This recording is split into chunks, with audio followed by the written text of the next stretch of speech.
नमस्कार, मैं हूं आपके साथ अंकिता पाल। बुलेटिन की शुरुआत करते हैं हेडलाइंस के साथ। गुमला के सिसई प्रखंड में चुनावी सभा में शामिल हुए पीएम नरेंद्र मोदी। कांग्रेस और जेएमएम पर सीएम ने साधा निशाना, कहा कांग्रेस जेएमएम में लूट और भ्रष्टाचार की लगी रेस।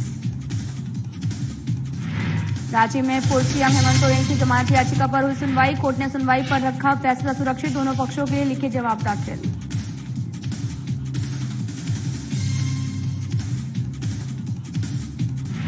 जमशेदपुर में बूथ स्तरीय कार्यकर्ता सम्मेलन का आयोजन। सीएम चंपई सोरेन सम्मेलन में हुए शामिल, हर बूथ को मजबूत करने की कही बात।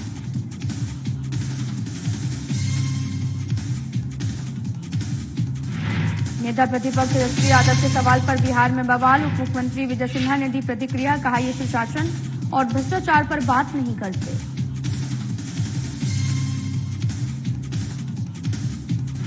गोपालगंज से एनडीए उम्मीदवार आलोक कुमार सुमन ने किया नामांकन। उप मुख्यमंत्री सम्राट चौधरी, विजय सिन्हा रहे मौजूद। सम्राट चौधरी ने लालू परिवार पर बोला जुबानी हमला।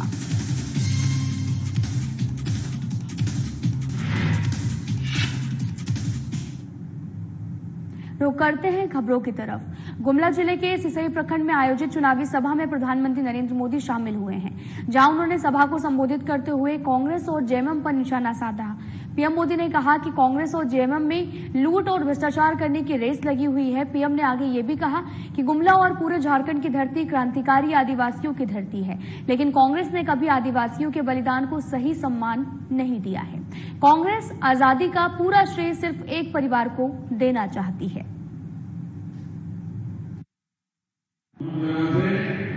हमारे सभी भगवान जी और ड्यूटी के भी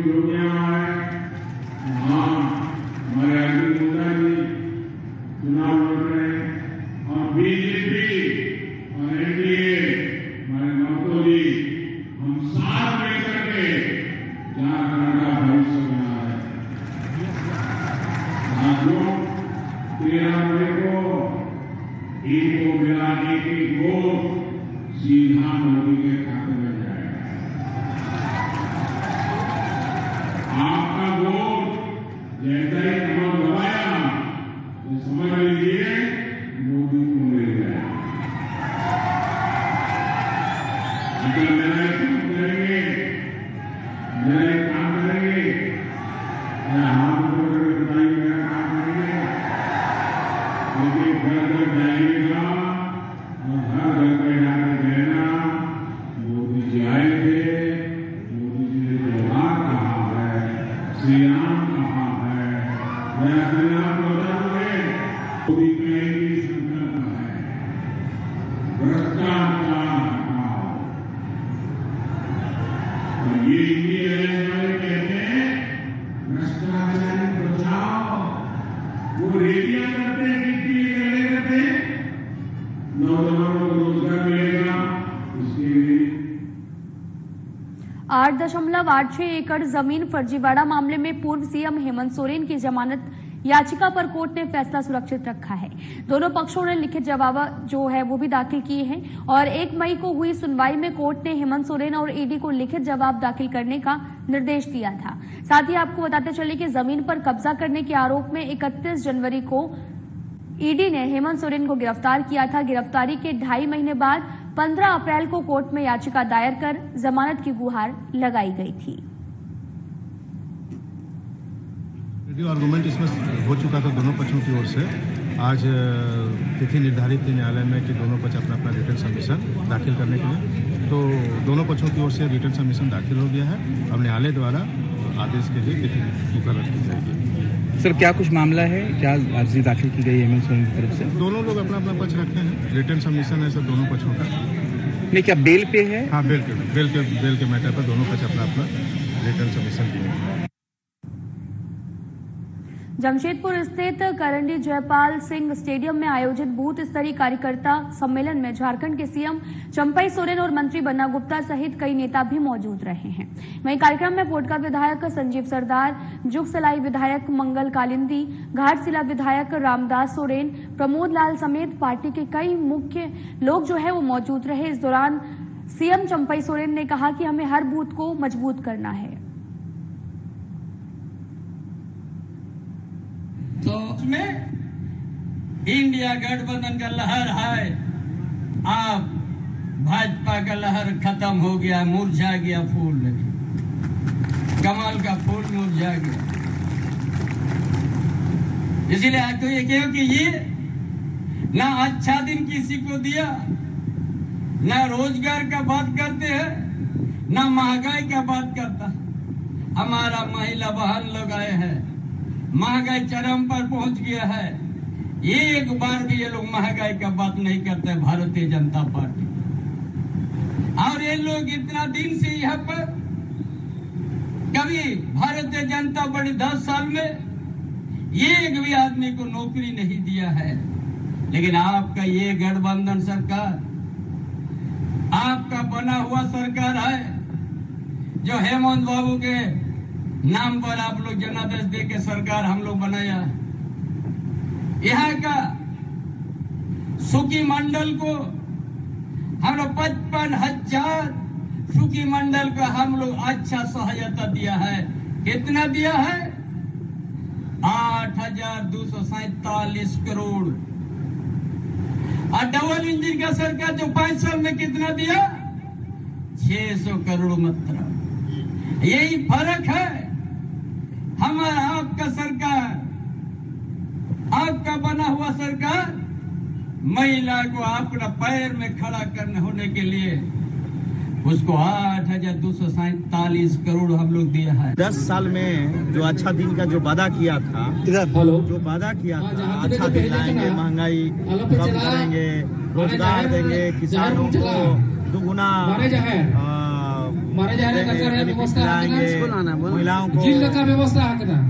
महिलाओं को सुरक्षा देंगे, कोई भी ऐसा वादा था इनका।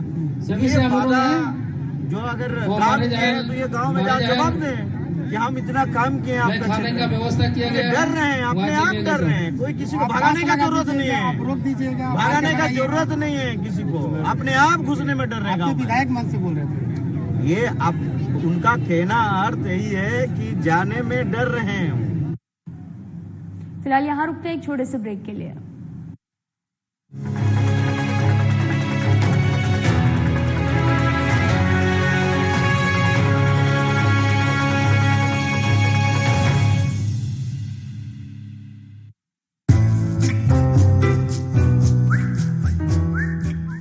सब तैयार है? तैयार हम।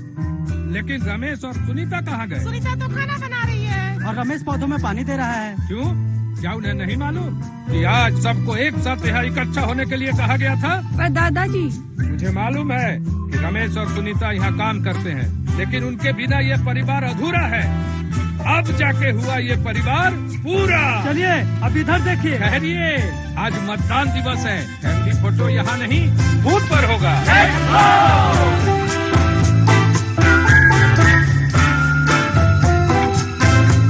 सर मैंने भी वोट दिया है। तो फिर आप भी आके शामिल हो जाइए हमारे फैमिली में, क्योंकि इस बार हम लोगों ने किया है सपरिवार फैमिली वोटिंग। और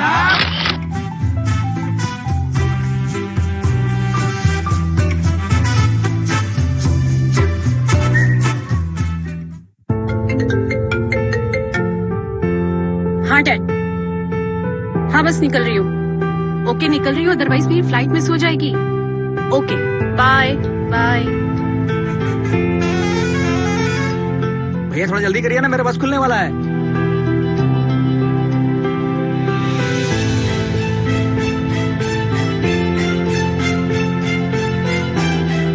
आइए चाचा, आइए बैठिए।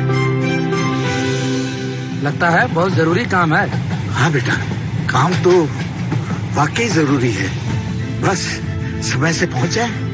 चिंता मत करिए चाचा, इस बार अपने झारखंड में दिन भर मतदान, सुबह 7 से 5 बजे शाम। हम सब भी वहीं जा रहे हैं। अच्छा, चाहे कहीं भी करते हो काम, शहर या 7 समंदर पार, आ जाओ करने वोट, यही है लोकतंत्र की पुकार।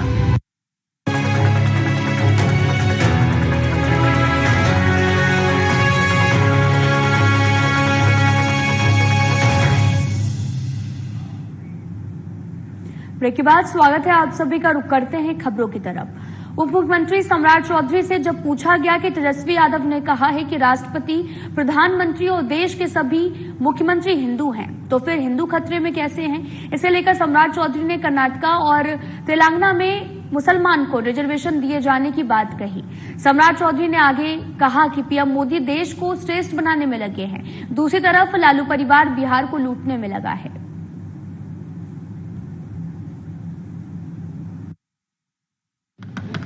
देखिए, पॉलिसी यदि कोई गलत बनाता हो तो उसी पर आधार पर कहा जा रहा है। जिस तरह कर्नाटक में और आंध्रा में जिस तरह मुस्लिम समाज को आरक्षण देने का प्रयास किया गया कांग्रेस पार्टी का, उसी का तो विरोध हो रहा है। इस भारत को श्रेष्ठ बनाने में मोदी जी लगे हैं और लालू जी का पूरा परिवार बिहार और देश को लूटने में लगा है। उप मुख्यमंत्री विजय सिन्हा ने तेजस्वी यादव के बयान की हिंदू खतरे में है कैसे, इस पर अपनी प्रतिक्रिया दी है। विजय सिन्हा ने कहा कि इन लोगों के पास कोई मुद्दा नहीं है, ये लोग सुशासन और भ्रष्टाचार पर बात नहीं करते। और क्या कुछ बिहार के उप मुख्यमंत्री विजय सिन्हा ने कहा, आपको सुनाते हैं।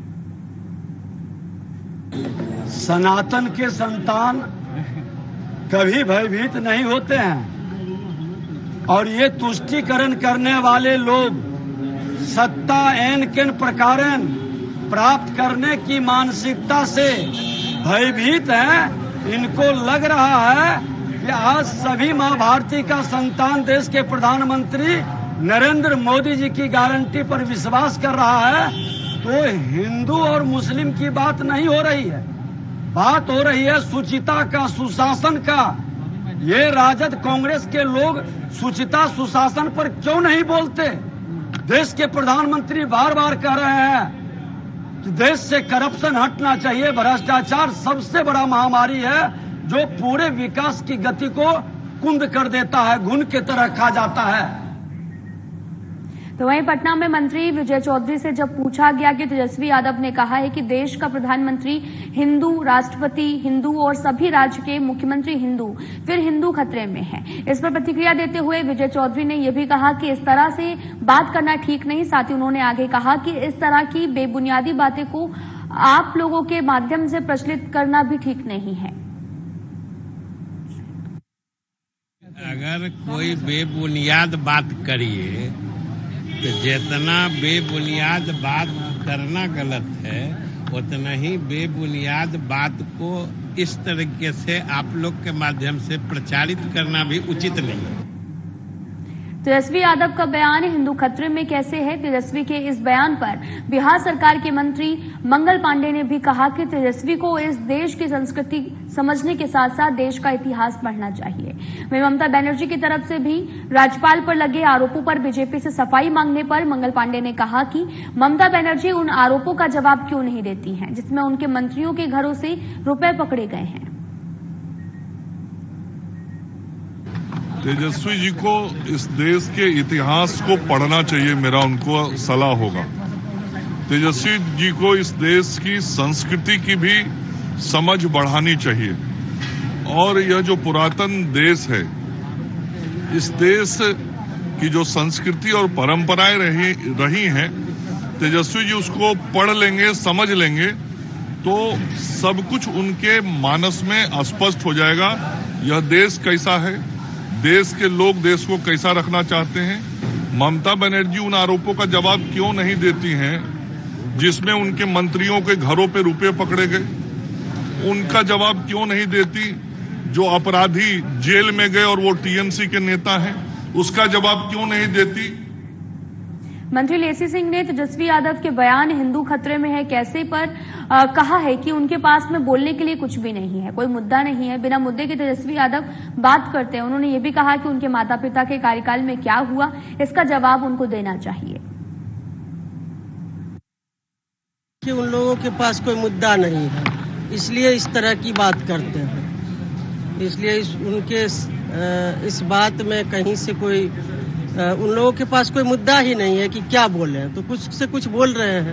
आज प्रधानमंत्री भी बिहार आ रहे हैं तो चुनावी दौरा में है, कई जगह आए हैं, आज आ रहे हैं तो हम लोग स्वागत करते हैं। सवाल पूछ रहे हैं प्रधानमंत्री नरेंद्र मोदी से तमाम मुद्दे पर अरे उन लोगों का जो वादा था वो लोग कहाँ किए 15 वर्ष में पूरा। बिहार में जब सत्ता मिली पहले तो उनका जवाब देना चाहिए। आरजेडी की सरकार रही 15 वर्ष में, उन लोगों ने क्या किया। फिलहाल यहाँ रुकते हैं एक छोटे से ब्रेक के लिए।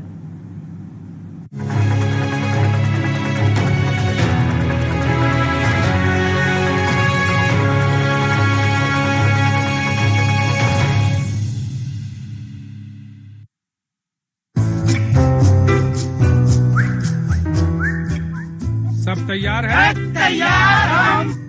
लेकिन रमेश और सुनीता कहाँ गए? सुनीता तो खाना बना रही है और रमेश पौधों में पानी दे रहा है। क्यों? क्या उन्हें नहीं मालूम कि आज सबको एक साथ यहाँ इकट्ठा होने के लिए कहा गया था? पर दादाजी, मुझे मालूम है कि रमेश और सुनीता यहाँ काम करते हैं, लेकिन उनके बिना ये परिवार अधूरा है। अब जाके हुआ ये परिवार पूरा। चलिए अब इधर देखिए। ठहरिए, आज मतदान दिवस है। फैमिली फोटो यहाँ नहीं, बूथ पर होगा।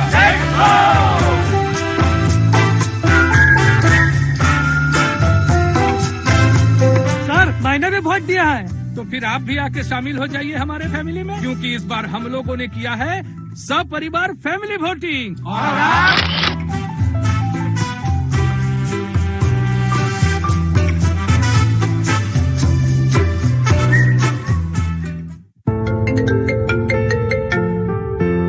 हाँ डैड, हाँ बस निकल रही हूँ।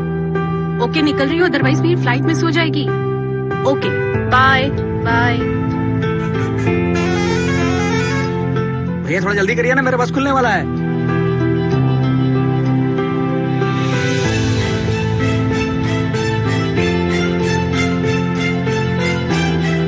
आइए चाचा, आइए बैठिए।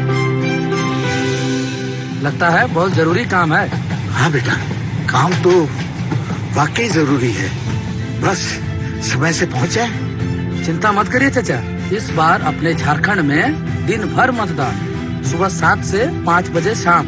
हम सब भी वहीं जा रहे हैं। अच्छा, चाहे कहीं भी करते हो काम, शहर या 7 समंदर पार, आ जाओ करने वोट, यही है लोकतंत्र की पुकार।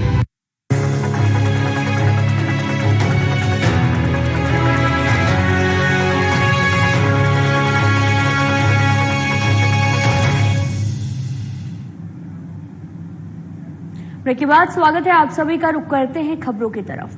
जेडीयू के प्रदेश अध्यक्ष उमेश कुशवाहा ने विपक्ष को लेकर बड़ा बयान दिया है। उन्होंने कहा कि लालटेन बुझ चुका है और बिजली आ चुकी है। तेजस्वी यादव हिंदू और मुस्लिम की बात करते हैं, उनको बताना चाहिए कि नीतीश कुमार ने बिहार के लिए क्या नहीं किया, जबकि तेजस्वी यादव को उनके माता पिता के शासनकाल के बारे में बताना चाहिए। उमेश कुशवाहा ने आगे कहा कि राहुल गांधी के लिए कोई भी सीट सुरक्षित नहीं है।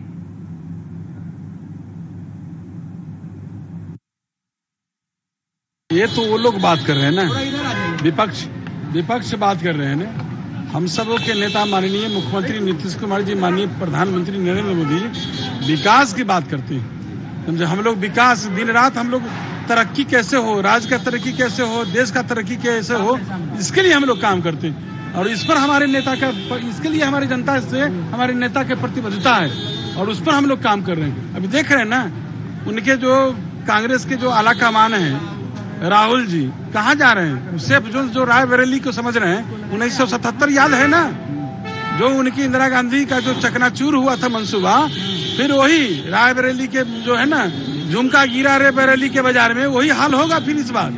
चाहे किसी भी देश के किसी भी कोना में चले जाए, जहां से लड़े, सेफ जोन उनके लिए, राहुल के लिए नहीं है। गोपालगंज सुरक्षित लोकसभा सीट को लेकर एनडीए उम्मीदवार पूर्व सांसद डॉक्टर आलोक कुमार सुमन ने अपना नामांकन दाखिल किया है। वहीं नामांकन से पहले एक जनसभा का आयोजन किया गया, जिसमें बिहार सरकार के उप मुख्यमंत्री सम्राट चौधरी, विजय सिन्हा सहित तमाम नेता और मंत्री मौजूद रहे हैं। लालू प्रसाद के गृह जिले में आयोजित इस जनसभा को संबोधित करते हुए बिहार के उप मुख्यमंत्री सम्राट चौधरी ने लालू प्रसाद यादव और साथ ही उनके परिवार पर भी जुबानी हमला बोला। जनता से डॉक्टर आलोक कुमार सुमन के पक्ष में मतदान करने की अपील भी की है। मजबूत सरकार चाहिए, और मजबूत सरकार कैसे होगा, जब गोपालगंज से एक एक कार्यकर्ता लगकर एक एक वोट तीर छाप के निशान पर 25 तारीख को आप आदरणीय डॉक्टर आलोक सुमन जी को दिलाने का काम कीजिएगा, तभी मजबूत सरकार बनेगा। और साथियों, आज देश और दुनिया में आप देखते होंगे, जब चुनाव आता है तब लालू जी को आरक्षण का जिन आता है। 5 साल याद नहीं था, क्योंकि अब बैकवर्ड फॉरवर्ड करना है, दलितों को भड़काना है, अगड़ों को भड़काना है। तो अब वो कह रहे हैं कि आरक्षण खत्म हो रहा है, संविधान खतरे में है। जब वो चारा खा रहे थे, जब वो अलकतरा पी रहे थे, तब संविधान खतरे में नहीं था। 15 साल तक लालू जी बिहार के मुख्यमंत्री रहे। साथी, एक व्यक्ति को आरक्षण नहीं मिला। आप ही के जिले के हैं, दलित, अति पिछड़ा, कुछ नहीं। सिर्फ मोदी जी, नीतीश जी को देखिए, एनडीए के लोगों को देखिए, एक एक व्यक्ति यहाँ बैठे हैं। सब लोग चाहते हैं कि आलोक कुमार सुमन जी यहाँ से चुनाव जीते और फिर से नरेंद्र मोदी की सरकार स्थापित हो। तो आप लोग फिर से जिताइएगा ना। एक स्वाभिमान से जीने वाला कोई भी बिहारी अपना सम्मान को और स्वाभिमान को नहीं बेच सकता। ये श्रीमान लालू प्रसाद यादव का सच है। इन्होंने कहा कि आज एक आपके बगल के जिले की बेटी का बहू बन करके ले आए थे। इनसे ज्यादा संस्कारित परिवार अपने घर से अपमानित करके किस तरह से जलील करके निकाला। नारी के प्रति आपका क्या सम्मान है?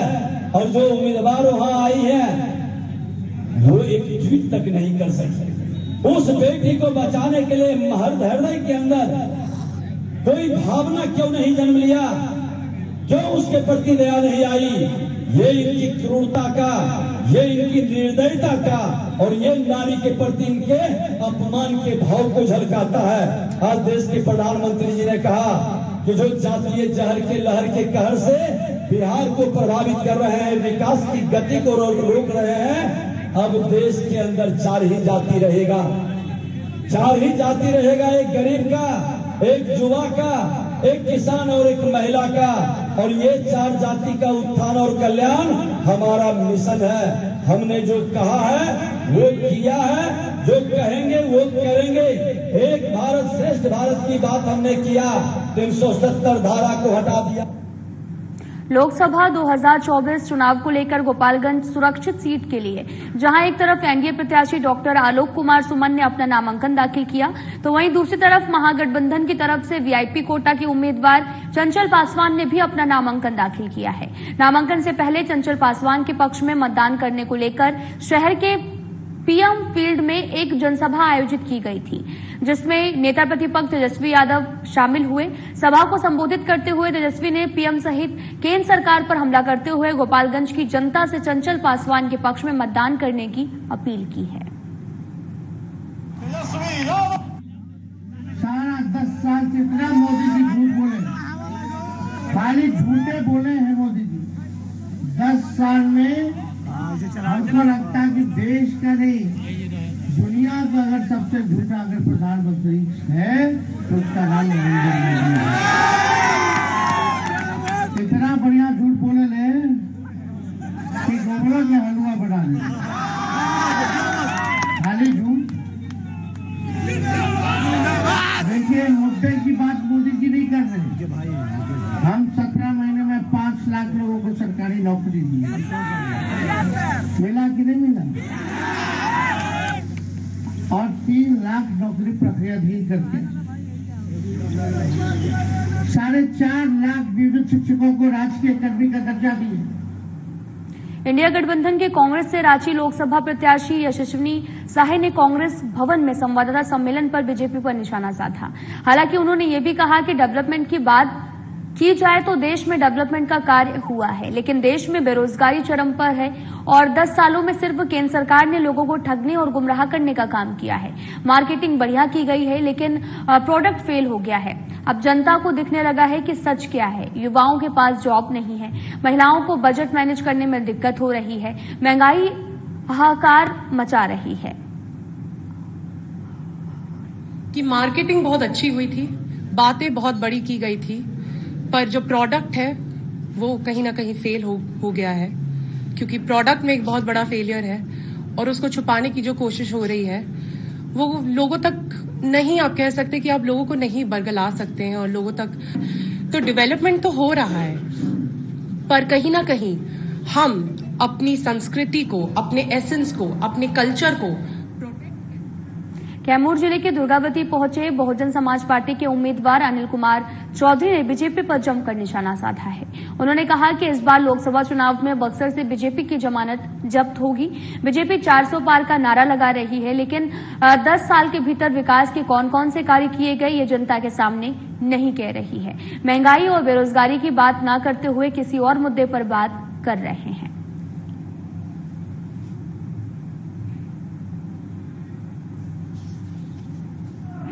लेकिन बक्सर में जरूर मैं बताने की स्थिति में हूं कि बक्सर में भारतीय जनता पार्टी की जमानत जब्त है। ये जिस तरह से 400 पार का नारा दे रहे हैं, जनता से सरोकार नहीं है, जनता के विकास की बातों को नहीं करना चाहते हैं। जनता में विकास क्या किए हैं आज तक 10 साल के शासन में, उसकी बातें नहीं रखना चाहते। ये बात रखना चाहते हैं कि मैंने राम मंदिर बना दिया, मैंने धारा 370 हटा दिया। ये विकास की बुनियाद नहीं है। हम किसानों की बात करना चाहते हैं कि हमारे बक्सर लोकसभा में क्या किसानों के खेत में पानी पहुंच पाई, क्या किसानों के फसलों के दाम दोगुना हुआ, क्या हमारे बच्चों को रोजगार मिला, महंगाई कैसे कम होगी, इन पर कौन बात करना चाहता है। फिलहाल इस वीडियो में इतना ही। नमस्कार।